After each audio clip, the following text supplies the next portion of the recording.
मैंने और मेरी वाइफ ने ये इरादा किया कि मीरपुर खास का सफ़र किया जाए।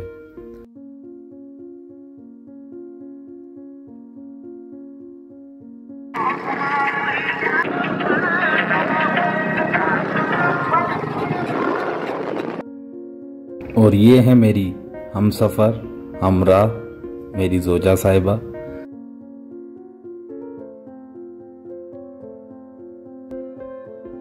से गुजरे गाय भैंसों के, बकरियों और भेड़ों के, तो आपको ये आवाज खास तौर पर सुनाई देगी।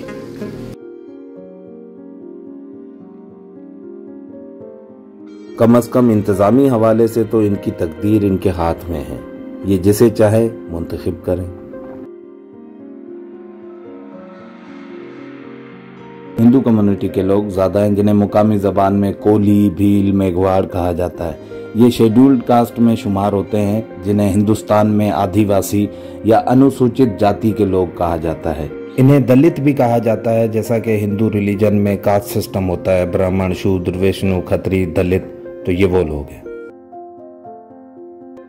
अवाइली दौर की तारीख को देखा जाए तो ये लोग ड्राविडियंस हैं, दरावड़।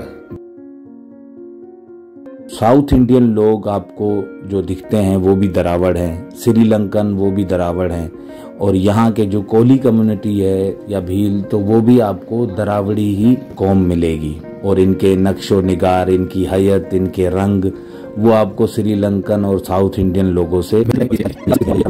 लो जी, वही हो गया जिस बात का डर था, हमारी बाइक पंचर हो गई।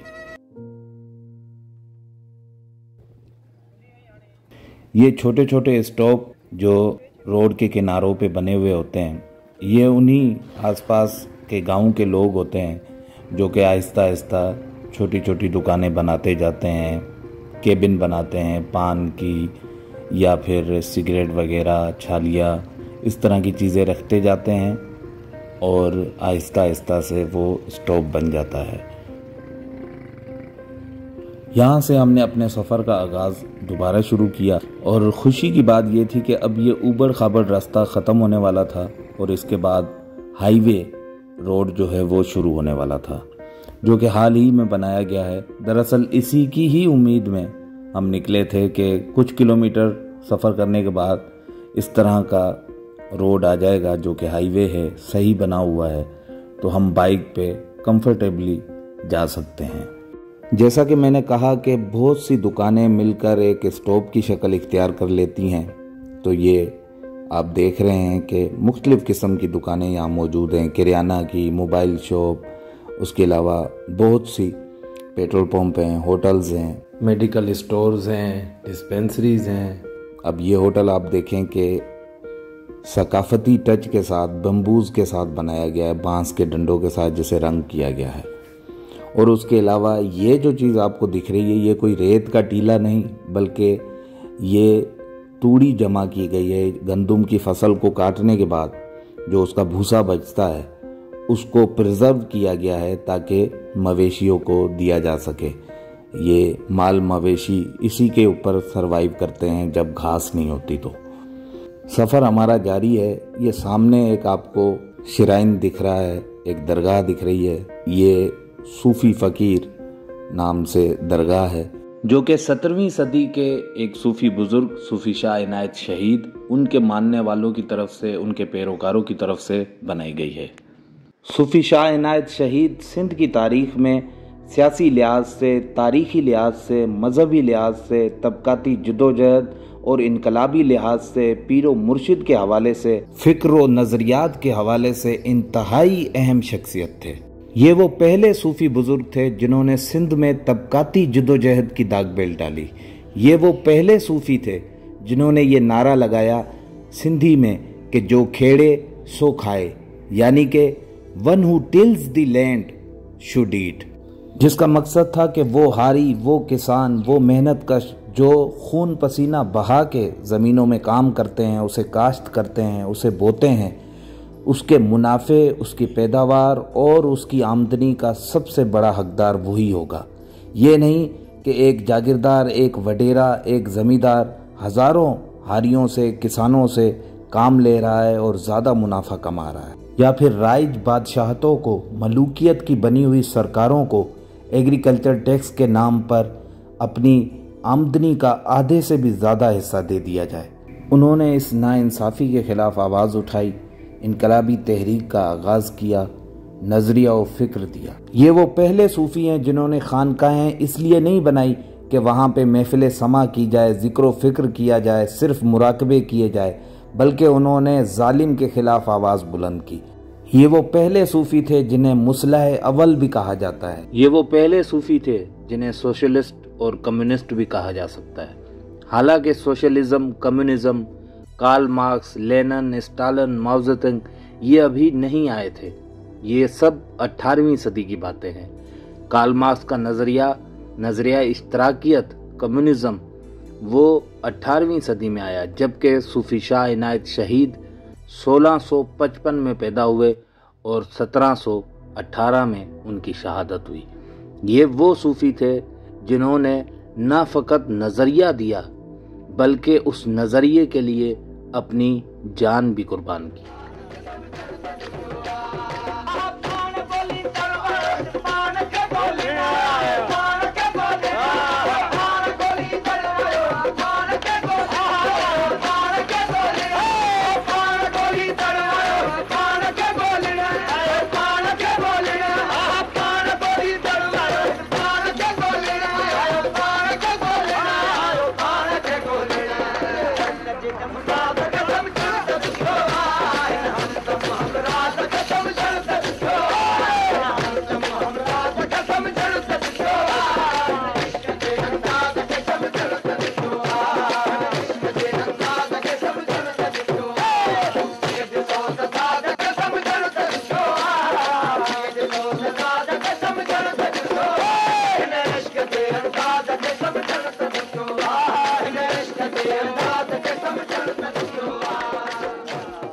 जी, तो हमारा सफ़र जारी है मीरपुर ख़ास की तरफ।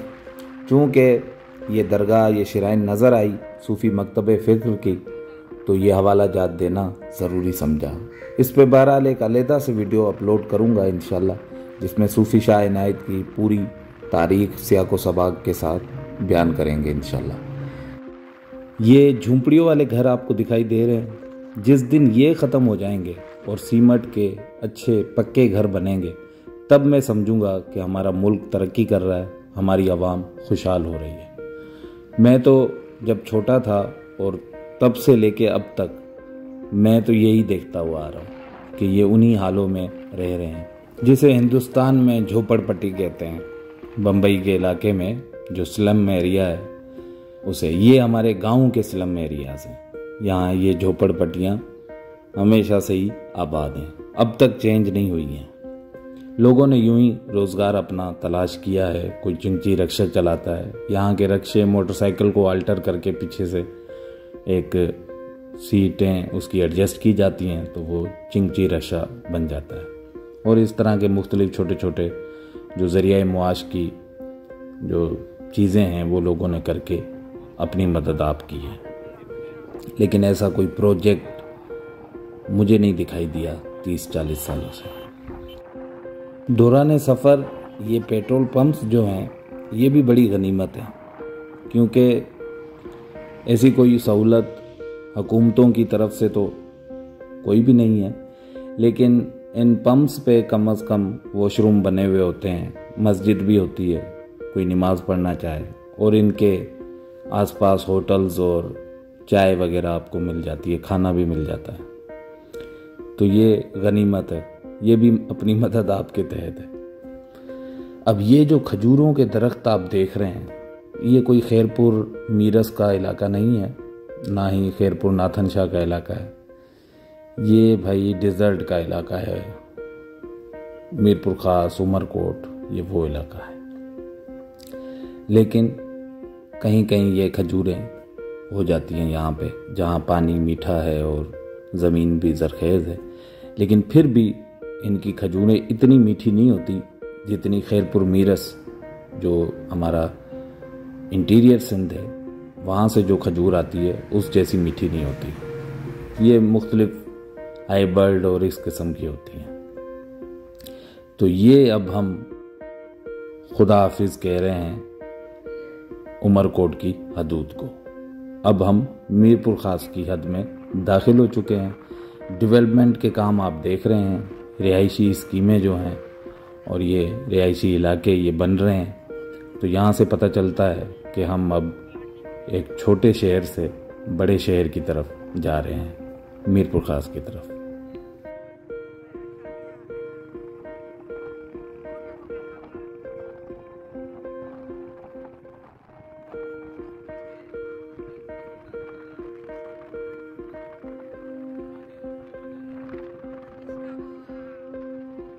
बरसात ने इस इलाके को भी पानी पानी कर दिया। ये आप देख रहे हैं, ये बरसातों का पानी है।